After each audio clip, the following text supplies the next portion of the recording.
Now we see about the gastrulation. It is the process of formation of gastrula from the blastocyst.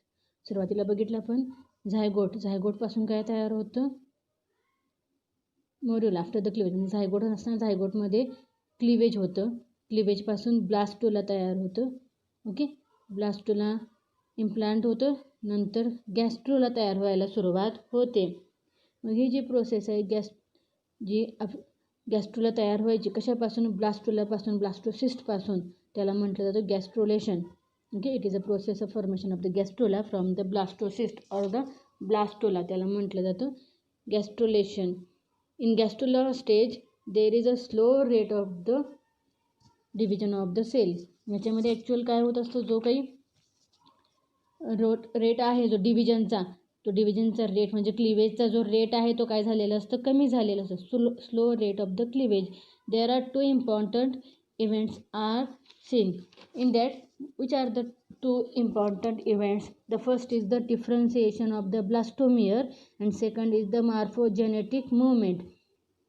Differentiation of the blastomere आणि morphogenetic movement. आता याच्यामध्ये differentiation of blastomere म्हणजे काय, तर याच्यामध्ये जे काही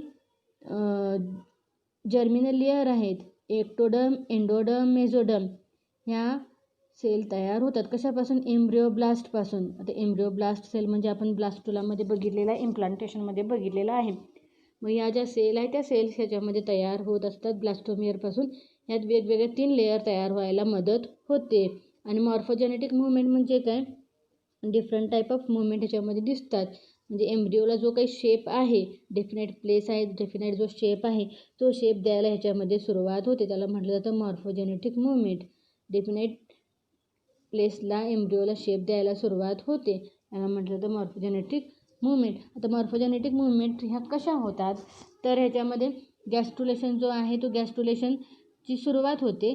गॅस्ट्रुलेशनच्या सुरुवातीमध्ये एम्ब्रिओब्लास्ट सेल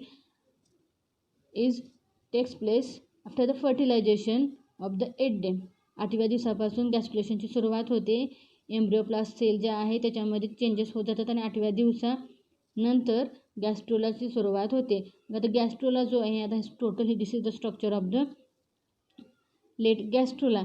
याच्यामध्ये गॅस्ट्रोलामध्ये हे जे 3 लेयर आहेत, एंडोडर्म, एक्टोडर्म आणि मेझोडर्म, कसं कुठं तयार होतात, तर सी इन द डायग्रॅम. तर ह्याच्यामध्ये 3 लेयर दाखवलेले आहेत. डायग्रॅम बघितलं लक्षात येईल. सगळ्यात जे काही स्ट्रक्चर जे आहे याच्यामध्ये बाहेरचा जो लेयर आहे ब्ल्यू कलरच्या सेलचं, हे स्ट्रक्चर जे आहे कंटिन्यू जो लेयर आहे त्याला काय म्हटलं जातं, ट्रोपोब्लास्ट सेल. त्यात काय आहेत, ट्रोपोब्लास्ट सेल. त्या ट्रोपोब्लास्ट सेलचा 2 लेयर ह्याच्यामध्ये दिसून येतात. इनर लेयर जो आहे, inner mass of the cell जो आहे त्याला म्हटलं जातं हायपोब्लास्ट, त्याला म्हटलं जातं हायपोब्लास्ट. ओके, आणि आउटर लेयर जो आहे त्याला म्हटलं जातं इपिब्लास्ट. टोटल स्ट्रक्चर जे आहे त्याच्यामध्ये इनर सेल आतल्याच लेअरमध्ये 2 पार्ट होतात, inner mass of the cell आणि त्याच्या आतल्या राहिलेल्या सेल ज्या आहेत त्या इपिब्लास्ट आणि हायपोब्लास्ट. मग जो काही हायपोब्लास्ट ज्या सेल आहे त्याच्यापासून काय तयार होतं, एंडोडर्म तयार होतं. एंडोडर्म आतल्या जो काही स्ट्रक्चर आहे ब्ल्यू कलरच्या सेल त्याच्यामध्ये आतल्या असं राऊंड हे जे स्ट्रक्चर आहे त्याला म्हटलं जातं एंडोडर्म. ओके, आणि त्याच्या बाहेरचं जे स्ट्रक्चर आहे त्याच्यापासून काय तयार होतं, एक्टोडर्म. एंडोडर्म आणि एक्टोडर्म. एंडोडर्म कशापासून तयार होतं, हायपोब्लास्ट सेल. हायपोब्लास्ट सेल म्हणजेच कशाच्या सेल आहे ते, गॅस्ट्रुला. गॅस्ट्रुलामध्ये ज्या सेल असतात त्याला म्हटलं जातं एम्ब्रिओब्लास्ट. एम्ब्रिओब्लास्टचे 2 टाईपचे सेल तयार झाले. Inner mass of the cell जो असेल त्याला हायपोब्लास्ट म्हटलं जातं आणि राहिलेले त्यामधले ज्या सेल आहेत त्याला म्हटलं जातं इपिब्लास्ट. मग inner mass of the cell जो आहे त्याला हायपोब्लास्टलाच आपण काय म्हणतो, एंडोडर्म. त्याच्या आत जी कॅव्हिटी असते एंडोडर्मच्या आत त्याला काय म्हटलेलं आहे, योक कॅव्हिटी किंवा योक सॅक. सी हिअर, एंडोडर्मची जी काही कॅव्हिटी आहे आत व्हाईट कलरची त्याला म्हटलेलं आहे योक सॅक. ओके, आणि ज्या काही राहिलेल्या सेल आहेत त्या सेलला दुसरं नाव काय आहे, Roberts cell. Roberts cell. Epiblast ज्या सेल आहेत त्यातल्याच राहिलेल्या त्याच्यापासून काय तयार होतं, एक्टोडर्म. आणि त्या एक्टोडर्मच्या आत जी कॅव्हिटी आहे त्याला म्हटलं जातं एम्निओटिक कॅव्हिटी. एक्टोडर्मच्या आत जी कॅव्हिटी आहे त्याला म्हटलं जातं एम्निओटिक कॅव्हिटी. तर ही प्रोसेस कधी 8व्या दिवसानंतर सुरुवात होते. ओके. आता 15व्या आफ्टर द 15th डे 15व्या दिवसानंतर हे जे काही 2 लेअर आहेत एंडोडर्म आणि एक्टोडर्म ह्याच्यामध्ये these are the bilaminar embryonic disc. Bilaminar झाले 2 लेअर झाले. 2 लेअरपासून 3 लेअर कसे तयार होतात? बायलॅमिनर एम्ब्रियॉनिक डिस्कपासून ट्रायलॅमिनर एम्ब्रियॉनिक डिस्क कशी तयार होते? This is takes place after the rearrangement of the epiblast. एक्टोडर्मच्या ज्या काही राहिलेल्या सेल आहेत त्याची रिअरेंजमेंट होते. ओके.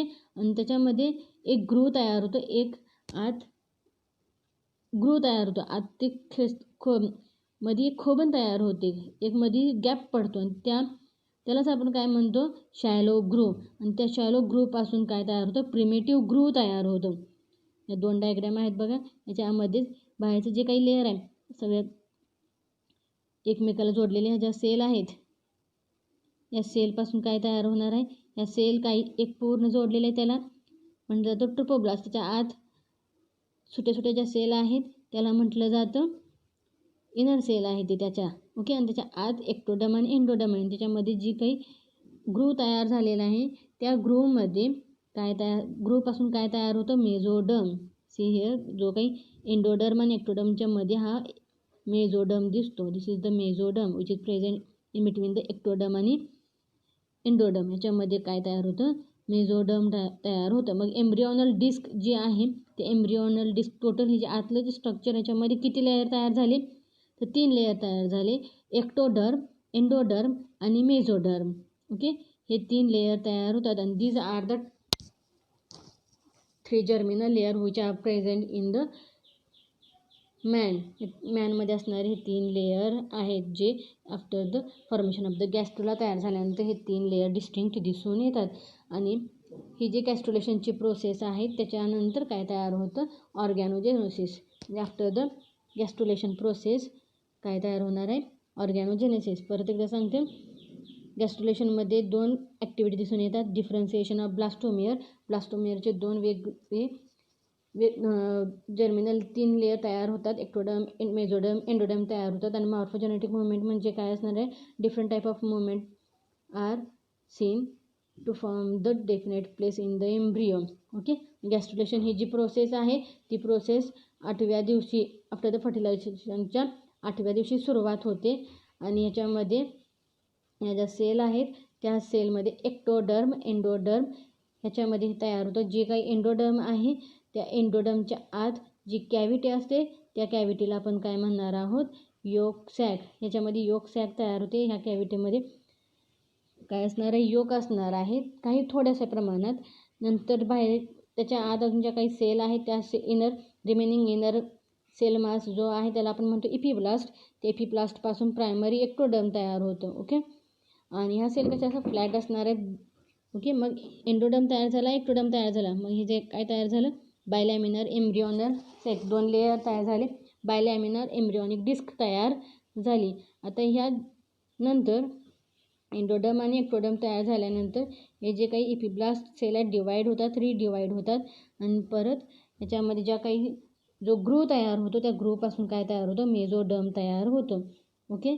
द मेझोडर्म तयार होताना याच्यामध्ये कशाच्या मध्ये असणार आहे? एक्टोडर्म आणि एंडोडर्मच्या मध्ये हे ग्रू तयार होऊन रिअरेंजमेंट होते. Rearrangement the migration of cell of epiblast is takes place and the primitive streak and shallow groove are formed the primitive groove which is from the mesoderm. ज्यापासून मेझोडर्म तयार होतं. ओके. आणि मेझोडर्म तयार झाल्यानंतर त्याच्यानंतर गॅस्ट्रुलापासून ऑर्गॅनोजेनेसिस म्हणजे हार्ट तयार होणे, स्टमक तयार होणे, ब्रेन स्ट्रक्चर तयार होणे हे सगळं याच्यानंतर सुरुवात होते. आता हे जे काही सेल आहे त्याच्यामध्ये दाखवलेल्या ह्या सेल कोणत्या असतात? तर त्या सेलला आपण काय म्हणतो? स्टेम सेल म्हणतो. तर स्टेम सेल म्हणजे काय? अशा सेल की ज्याच्यामध्ये अनडिफरन्शिएटेड सोमॅटिक सेल असतात आणि त्या सोमॅटिक सेलमध्ये एवढी कॅपॅसिटी असते की त्याच्यापासून कोणत्याही टाईपच्या सेल तयार होऊ शकतात. That stem cell are differentiate into any other type of cell. मग त्या सेल कोणकोणत्या अजून आपल्यामध्ये दिसतात? अजून जरी एम्ब्रिओ नसेल तरी आपल्यामध्ये ह्या सेल अजून प्रेझेंट असतात. कशामध्ये? तर बोन मॅरोमध्ये असतात, ब्लड स्टेममध्ये असतात, ब्लड स्टेम सेलमध्ये, कॉर्ड सेल किंवा त्याला अम्बिलिकल कार्ड किंवा ज्याला आपण लहान मुलाची जी काही नाळ असते त्याच्यामध्ये ह्या अम्बिलिकल कॉर्ड म्हणतो त्याला, त्या सेलमध्ये ह्या स्टेम सेल प्रेझेंट असतात. आणि त्या सेल कशासाठी उपयोगी आहेत? तर पार्किन्सन्स डिसीज किंवा अल्झायमर डिसीज, डायबिटीज, ल्युकेमिया, आर्थ्रिटिस हे जे काही डिसीज आहेत त्यांच्या ट्रीटमेंटसाठी ह्या स्टेम सेल्स काय असतात? यूज केले जातात. आणि ह्या ज्या काही स्टेम सेल आहेत त्या स्टेम सेल कुठं असणार आहेत? ह्या सगळे ह्या ज्या गॅस्ट्रोला आहे त्या गॅस्ट्रोला कशापासून तयार होतो? ॲक्च्युअल गॅस्ट्रोला म्हणजे स्टेम सेलचा एक बॉल असतो. ओके. आता याच्यामध्ये हे जे काही 3 जर्मिनल लेयर तयार होतात, कशापासून? एक्टोडर्मपासून काय होतं, मेझोडर्मपासून काय होतं, एंडोडर्मपासून काय होतं हे याच्यामध्ये दिलेलं आहे. ओके. एक्टोडर्मपासून काय तयार होतं? Epidermis of skin, hair, nails, sweat Gland, okay, sebaceous Gland, lens, cornea, retina हे सगळं एक्टोडर्मपासून तयार होतं. मेझोडर्मपासून काय तयार होतं? तर सर्क्युलेटरी सिस्टीम आहे, ग्लँड्स आहेत, हार्ट आहे, ब्लड व्हेसल, युरिनरी सिस्टीम आहे, रिप्रोडक्टिव्ह सिस्टीम आहे, हे मेझोडर्मपासून तयार होतं. ओके. आणि एंडोडर्मपासून काय तयार होणार आहे? तर stomach, intestine, tongue, tonsils, lung, trachea, bronchi, liver, pancreas, thyroid gland असे काही अजून हे जे स्ट्रक्चर आहे ते ह्या एंडोडर्म, एझोडर्म आणि एक्टोडर्मपासून तयार होतात. दिस इज अबाउट द गॅस्ट्रोला. मग आज आपण इम्प्लांटेशन आणि गॅस्ट्रोला हे 2 पॉईंट बघितले. ओके. थँक्यू.